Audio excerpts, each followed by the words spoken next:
So good morning. Today we are going to discuss about chapter consumer protection and the topic is who can file a complaint. ठीक है कि जो chapter आपका कि हम लोग पढ़ रहे थे कंज्यूमर प्रोटेक्शन क्या होता है, कंज्यूमर को किस तरीके से प्रोटेक्शन देनी चाहिए। आज इस वीडियो में हम डिस्कस करेंगे इन केस ऑफ डिफेक्ट कि मान लीजिए आप कोई प्रोडक्ट परचेज करके लाए, कोई आपने सर्विस कंज्यूम करी और आपको लगता है कि आपके साथ किसी भी तरह का धोखाधड़ी होगा, तो केस करने वाला वो पर्सन कौन होना चाहिए जो कोर्ट तक जाएगा और केस करेगा। ठीक है। Number 1, consumer itself. सपोज मैंने कोई आयरन परचेज किया, प्रेस परचेज करी और जब मैं उसे यूज कर रहा था उसमें शॉर्ट सर्किटिंग हो गई, जिसके से मेरे घर के जो वायरिंग था वो सारा लॉस हो गया। अब उस केस में क्योंकि मैं बिल्कुल फिट हूँ, अभी मेरे को कोई नुकसान नहीं हुआ है, तो मैं जाके केस कर सकता हूँ। मुझे कोई लॉयर अपॉइंट करने की जरूरत नहीं है, कोई एडवोकेट से डिसीजन लेने की कोई जरूरत नहीं है, राय लेने की कोई जरूरत नहीं है। मैं अपने आप पर्सनली सारे एविडेंस इकट्ठे करके कोर्ट तक जा सकता हूँ। It is consumer itself. Consumer जिसने सामान खरीदा था वो खुद जाके केस कर सकता है। सपोज डैट कि मैंने आयरन परचेज कर दी, उसे यूज कर रहा था और शॉर्ट सर्किट की वजह से मुझे भी एक झटका लगता है और मैं फिजिकली अनफिट हो जाता हूँ और मैं हॉस्पिटलाइज हो जाता हूँ। अब उस कंडीशन में मैं इस कंडीशन में नहीं हूँ कि जाके केस करूँ। ठीक है। या बाई चांस हमारी मृत्यु हो जाती है किसी भी कंज्यूमर की उस प्रोडक्ट को यूज करके, तो उस केस में कौन केस कर सकता है? उसमें the legal higher of diseased partner, diseased consumer. Disease कहने का मतलब क्या है? जो मर गया, जिसने नुकसान झेला, उस बंदे का जो लीगल हायर है, कानूनी रूप से उसका जो उत्तराधिकारी है, वो बंदा भी केस कर सकता है। क्लियर है? पहला, कंज्यूमर खुद कर सकता है। इन केस अगर कंज्यूमर कोमा में चला गया है, कंज्यूमर मर गया है, तो उस केस में उसका जो लीगल हायर होता है, कानूनी रूप से जो उनका उत्तराधिकारी होता है, उस कंज्यूमर की जो भी प्रॉपर्टी होगी आगे किसके नाम होने वाली है, वो बंदा भी केस कर सकता है। ठीक है। इसके अलावा एनी रजिस्टर्ड कंज्यूमर एसोसिएशन, जैसे आपने सुना होगा आजकल एनजीओस वाले होते हैं, नॉन गवर्नमेंटल ऑर्गेनाइजेशंस, बहुत सी ऐसी संस्थाएं भी जो कंज्यूमर वेलफेयर के लिए काम करती है।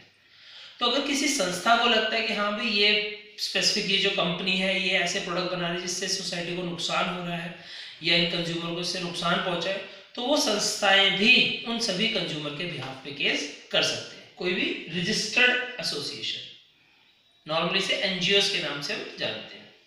क्लियर? और अगर किसी स्टेट को लगता है कि हाँ भाई ये कोई मल्टीनेशनल कंपनी है जिसकी वजह से हमारे जो यहाँ के जो स्टेट के लोग हैं उनको काफी परेशानी झेलनी पड़ रही है, तो चाहे तो स्टेट गवर्नमेंट या सेंट्रल गवर्नमेंट भी कंपनीज के ऊपर केस कर सकती है। ठीक है। और बाकी वन और more consumer on same interest. Suppose that किसी मिठाई वाले के यहाँ से मैंने भी मिठाई खरीदी, 4 बंदों ने और खरीदी। ठीक है। मैंने आया, मैंने डब्बा खोला, देखा यार मिठाई तो सेम है, मैंने कहा छोड़ चलो दूसरी दुकान से जाओ। मैंने केस नहीं किया, लेकिन उसी सेम दुकान से मेरे और बहुत से लोग थे जानने वाले, उन्होंने भी दवाई मिठाई खरीदी और उन सबको प्रॉब्लम आई। तो जरूरी नहीं है कि मैं स्पेसिफिकली जाऊँ, 2-4 लोग मिलके बाकी सबके बिहाफ पे भी केस कर सकते हैं। सपोज वहां से 100-200 लोगों ने मिठाई खरीदी, अब परेशानी तो 200 लोगों ने झेली, उन 200 को रिप्रेजेंट करने के लिए 4-5 लोग सामने आए और उन 4-5 लोगों ने मिलकर केस कर दिया। तो ये वो सभी पर्सन्स हैं जो कोर्ट तक जाकर किसी भी कंपनी के ऊपर जो डिफेक्टिव गुड्स या सर्विस प्रोवाइड कर रही है उनके ऊपर केस कर सकते हैं। एक बार शॉर्ट में देख लीजिए। कंज्यूमर जिसने सामान खरीदा था, लीगल है, अगर कंज्यूमर जिंदा नहीं है या इस कंडीशन में नहीं कि वो केस कर सके, तो उसका कानूनी रूप से जो उत्तराधिकारी वो केस कर सकते हैं। कोई भी एनजीओ, सेंट्रल या स्टेट गवर्नमेंट या 2-4 लोग मिलकर भी बाकी सबके बिहाफ पे, अगर सबका प्रॉब्लम सेम है तो वो बाकी लोग भी केस कर सकते हैं। So now we are going to discuss against whom we can case file, कि हम केस करेंगे किसके ऊपर।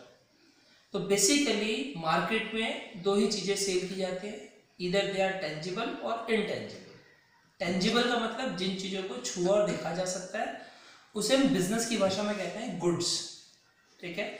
और जिन चीजों को हम छू और देख नहीं सकते उन्हें हम कहते हैं सर्विस। तो या तो हम जो गुड्स को बना रहा है, मैन्युफैक्चरर और सेलर जो भी उसे बना के बेच रहा है, या तो हम उसके खिलाफ केस करेंगे, या फिर जो लोग सर्विस प्रोवाइड कर रहे हैं उनके खिलाफ केस करेंगे। लेकिन कंडीशन क्या होगी? सपोज इफ एनी मैन्युफैक्चरर का किसे कहते हैं, जो रॉ मटेरियल को फिनिश गुड में कन्वर्ट करता है। तो अगर कोई भी मैन्युफैक्चरर डिफेक्टिव गुड्स बेच रहा है, अब वर्ड आता है डिफेक्टिव, हम किसे कहेंगे, तो डिफेक्टिव या तो गुड्स में कोई फॉल्ट हो, फॉल्ट मतलब सही से वर्किंग ना करो, कोई मोबाइल फोन लाया उसकी बैटरी सही से चार्ज नहीं हो रही है, उसका कोई बटन सही से प्रॉपर फंक्शन नहीं कर, that is fault. Imperfection, suppose that आप कोई टेलीविजन लेके आ गए, ठीक है, तो बाकी भी वैसे ही सेट भी क्या मार्केट में, जो आपके वाला टेलीविजन का सेट है उसमें जो स्क्रीन है वो सही से परफेक्टली शो नहीं, थोड़ी टेढ़ी आ रही है, कुछ ऐसा हो रहा है ना, दैट इज इम्परफेक्शन। कि बाकी सारे सेट तो उसके सेम वाले सही थे, लेकिन आपके वाला जो पीस था वो इम्परफेक्ट निकल गया।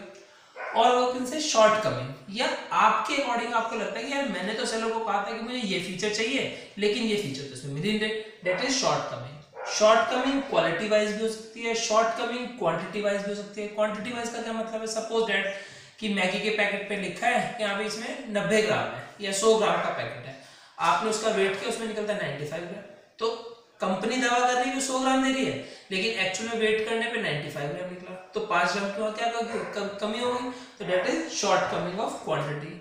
इसी तरीके से क्वालिटी वाइज आपको कहा जाता है कि 100% प्योर है, आपने उसकी प्योरिटी चेक कराई और उसकी प्योरिटी 90% निकलती है, 95%। जैसे गोल्ड ले लीजिए आप, कि गोल्ड में आप कितने कैरेट का सोना है, 20 कैरेट है, 22 कैरेट है, 24 कैरेट है, अब कोई सेलर कहे तो 24 कैरेट रहा है लेकिन प्योरिटी चेक करने में निकल रही है 22 कैरेट, तो दैट इज क्वालिटी उसकी सही नहीं है, ये उसकी प्योरिटी वाली बात। तो अगर इनमें किसी भी तरह की कमी आती है तो जो कंज्यूमर है वो मैन्युफैक्चरर के रिगार्डिंग केस कर सकता है।